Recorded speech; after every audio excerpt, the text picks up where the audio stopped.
સોનાના ભાવમાં છેલ્લા 6 મહિનાથી આગ ઝરતી તેજી જોવા મળી રહી છે। 10 ગ્રામ સોનાનો ભાવ 1,10,000 રૂપિયાની આસપાસ પહોંચ્યો છે। અમદાવાદમાં જ્વેલર્સ શોપમાં સોનાના ઘરેણાંની ખરીદીમાં અસર જોવા મળી। આગામી દિવસોમાં સોનાના ભાવમાં હજુ પણ વધારો થશે તેવું એક્સપર્ટનો અંદાજો છે।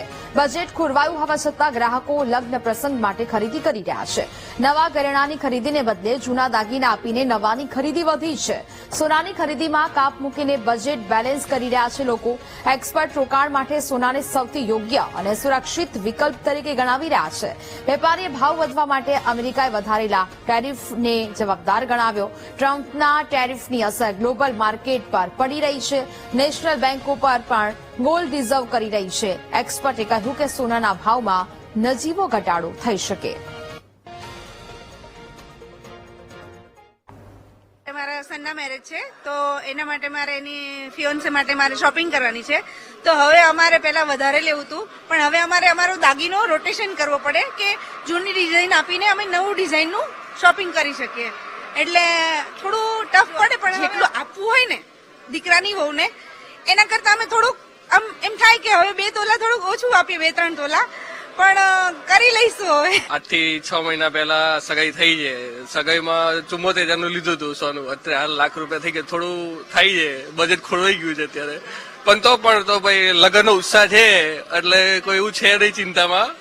પણ સમય જતા મને લાગે છે ગોલ્ડનું જે છે ઇન્વેસ્ટ કર્યું છે એ ધ્યાનમાં રાખીને પ્રોફિટ મળશે એમ, અને ભવિષ્યમાં કામમાં આવશે ગોલ્ડ એમ। ભાવ ઘટશે તેવું ઘણા વર્ગનું માનવું એવું છે કે ભાવ ઘટશે, ઘણા વર્ગનું માનવું કે ભાવ વધશે। તો આ તો અલ્ટિમેટલી જીઓલોજીકલ જે કાંઈ પ્રોબ્લેમ સોર્ટ થશે તો થોડું 5-7% ડાઉન આવી શકે, એનાથી વધારે ડાઉનની કોઈ ગણતરી નથી।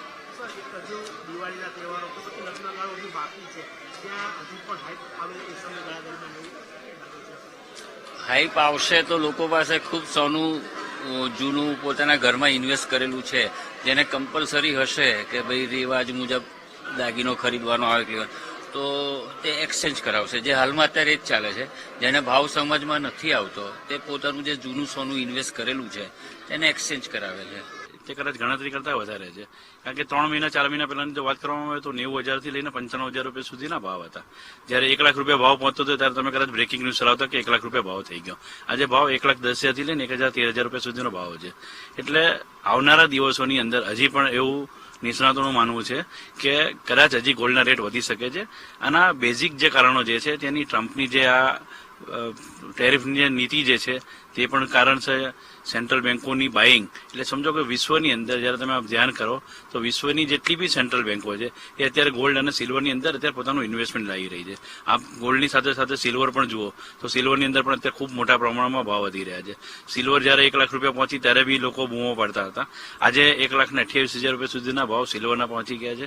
કે ગોલ્ડના ભાવ આપણે વધી રહ્યા છે એમ ગણીએ છીએ, બટ કમ્પેરિઝન આપણે કરવી જોશે એની ઇન્ફ્લેશન સાથે। એટલે કે હર વસ્તુના ભાવ વધે છે તો ગોલ્ડ બટ નેચરલ વધે છે। હા, હમણાં ભાવ એકદમ જ ઉપરમાં છે, પણ ગોલ્ડ જે છે એ એવો અસેટ ક્લાસ છે કે એ આપણા ઇન્ડિયન ઇન્વેસ્ટર કે એના ઇમોશન સાથે જોડાયેલો છે।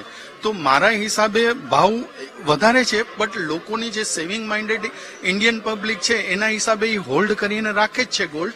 અને લગભગ આઈડિયલી આપણું જેટલું બી ઇન્વેસ્ટમેન્ટ છે એનું 10% લગભગ ગોલ્ડમાં એક્સપોઝર હોવું જોઈએ, કારણ કે ટેકનિકલ ભાષામાં ગોલ્ડ એક હેજ અસેટ અલોકેશન છે। તો ટોટલ આપણા ઇન્વેસ્ટમેન્ટના પોર્ટફોલિયોમાં 10% ગોલ્ડ કમ્પલસરી બધાએ રાખવું।